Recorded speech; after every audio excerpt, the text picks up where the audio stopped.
Today, Scott Wilson and I are going to introduce you to Joe Yarborough. He is a well-known tournament bass angler from North Florida. Any fisherman that wants to win a tournament in North Florida knows that this is the man that they will have to beat. We caught up with him in the beautiful Lake Santa Fe. Well, Joe, listen, I want to sincerely thank you for your time and effort to come over and sit down and speak to us a little bit. I know you are the hammer in this part of Florida when it comes to bass fishing, and you have a ton of experience on Orange and La Cruza Lake, and I'm just hoping that we might sit down and you might share a little of that experience and how it relates to aquatic plant management and some of the what we consider overspraying being done in parts of Florida. Yes, sir. Okay. Mm-hmm. So tell us a little bit about Orange Lake and the years of history that you have there, and maybe a little bit about the season that you had fishing last year. I know it was off the charts. Yeah, yep. So yeah, the last 2 years out there, you know, fishing's been pretty good. I know last year when they stopped spraying, the lake come back so beautiful. Everything was so green. The ducks, the fish, the frogs, the lake was alive. I mean, it just looked better than I've probably ever seen it since it came back from the drought. Okay. And, you know, as soon as they started the spraying back, everything turns brown. You know, the biggest thing that I really had an issue with FWC last year was they come into one of the main spawning areas in Orange Lake. One of the first areas of the bass come in to spawn. And they come in there and sprayed it. A day before they went in there to spray, you could see bass fry everywhere. I mean, they were all over. You could see, you know, the beds and everything. And they come in there to spray it. I went in there 2 or 3 days after they sprayed, and it was nothing. You couldn't eat. We were going in there for catching 40 to 50 fish at a time in an afternoon. And we went in there was nothing. It was a dead zone. And I questioned the FWC guy at the next meeting about it. I said, you know, you guys claim to know so much about these lakes and how you manage them and stuff like that.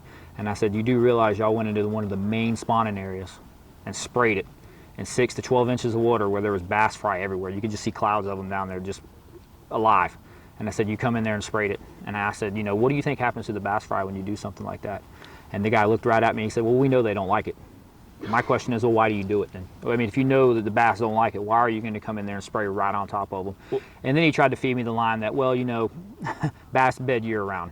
I said, okay, maybe one or two. Lakes. Yeah, certain lakes. Maybe 1 or 2% of the bass are bedding year round, okay. But 90% of the population are bedding in a couple months. Everybody knows that. Right. I mean, no one. The biologist that Joe is referring to was promoted to the section leader for freshwater fisheries management, which means he is the highest ranking freshwater fish biologist in the FWC. People, you can't make this stuff up.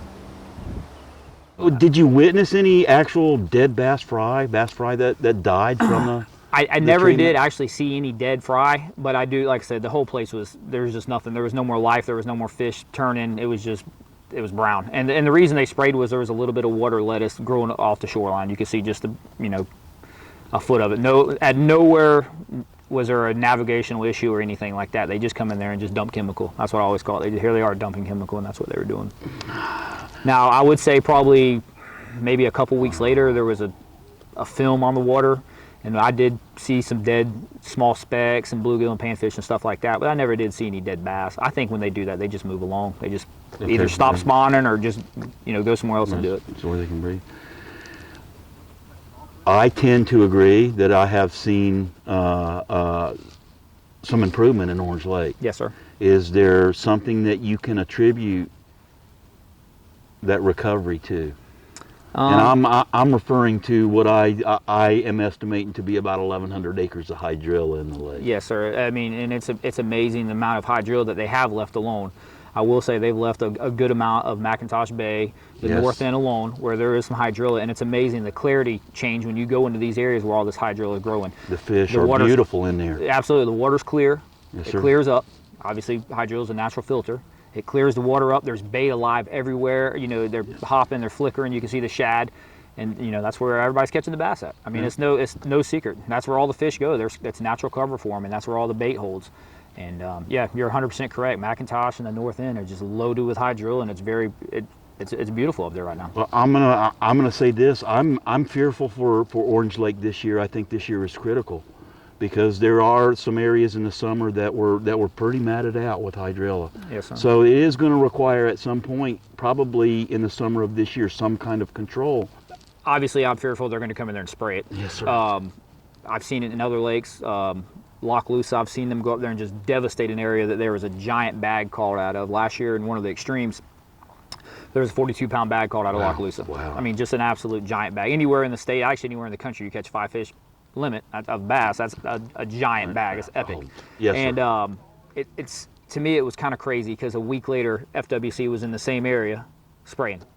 And they didn't only just spray a little bit, they nuked the whole area. I mean, and as soon as they did it, it was done. The fish wasn't there. What happened to the, and maybe you can give us a little of your experience on over the last years of the average bass bags that have, I know there was some giant bags caught on Orange Lake and a gigantic unheard of fish caught during the spawn last year. Yes, sir. But you tournament fish across the state. What can you tell me about the average bag over years past? I mean, do you feel like it's on the decline? Yeah, I really do. I mean, obviously during the spawn and, you know, certain months when you just hit it right, you know, there's still being big bags caught. You know, Florida's, the lakes aren't dead. Are they dying? I do believe so. I believe they're obviously on the decline. You know, you can still catch a big bag. You know, you can still go out there. We got a lot of really good anglers around this area. We still got there and catch a good bag. But is it good as it used to be? No. You're talking about a tournament where, say, just for instance, you have 20 boats. You might have 2 good bags, and then it declines rapidly. You know, you got maybe 2 20-pound bags, and then it drops down to, like, you know, low teens, and then after that, you know, people are coming in blanking. And with in lakes where, you know, used to, it was 30 pounds, 28 pounds, and I mean, everybody caught fish. And, you know, the general feeling among all fishermen around the state right now, or at least North Central Florida, a lot of the guys I talk to and stuff like that, is you know, they spend all this money on gas, tackle, you know, and they take their time out, you know, maybe they want to take their family out to go fishing or something like that, and they go out there to catch 1 or 2 fish, and it's just, you know, it's discouraging, you know. Yes. I know a lot of guys that want to sell their bass boat and get into saltwater fishing just because of what FWC's done to these lakes. There's more bass boats for sale in Florida right now than I've ever seen before. I mean, the market's just overly saturated. Absolutely. People are reading the writing on the wall, and it's just a shame. Yeah, I mean, it's the same thing what happened over on the river, you know, last week in the BFL with the weights. You know, we had 2 bags over 20 pounds. And you're talking about January on the St. Johns with Lake George down there. You know, that should have been an epic tournament. There should have been a bunch of giant bags. You know, my co-angler cashed a check with 3 pounds. Oh my God, 3 pounds. 3 pounds. So 1 fish, yeah, or 2 fish. 2 fish. Yeah, two 2-pounder and a cookie cutter. Two little bucks. Yes, sir. Well, Joe, last year we know that Mike and I went out and we filmed Texas Aquatic Harvesters with their long reach excavator and their barges where they removed that 36-acre tussock there at the bottom of McIntosh Bay. Can you tell me about what you've witnessed as far as the results and how that worked out? Yes, sir. I mean, you know, they went in there and I watched them for, I think I had a tournament coming up, so I watched them for a couple of days. I'd go back there and kind of, you know, be messing around, and I'd peek through and see them over there. And they opened up, you know, I can't even tell you how many acres they actually opened up, and now you can actually access those areas. And I just was in there yesterday, and I mean, it's crystal clear. There's grass growing up. I mean, they opened up an area. I mean, they opened up more of the lake. It looks. So you consider looks that a tremendous success? Absolutely. Okay. Absolutely. I mean, these guys go in there and, you know, they take out stuff that nobody can access with a boat, just like what FWC says they do with their spray program. Right. And they remove it. I mean. But they physically take the Absolutely. Nutrients and the material out of the lake. Yep. I watched the guys do it. I mean, they're cutting it up. They take it out. Take it to shore and it's gone, and that's what we need. That's what we need more of. Orange Lake would be the perfect place for a mechanical harvester.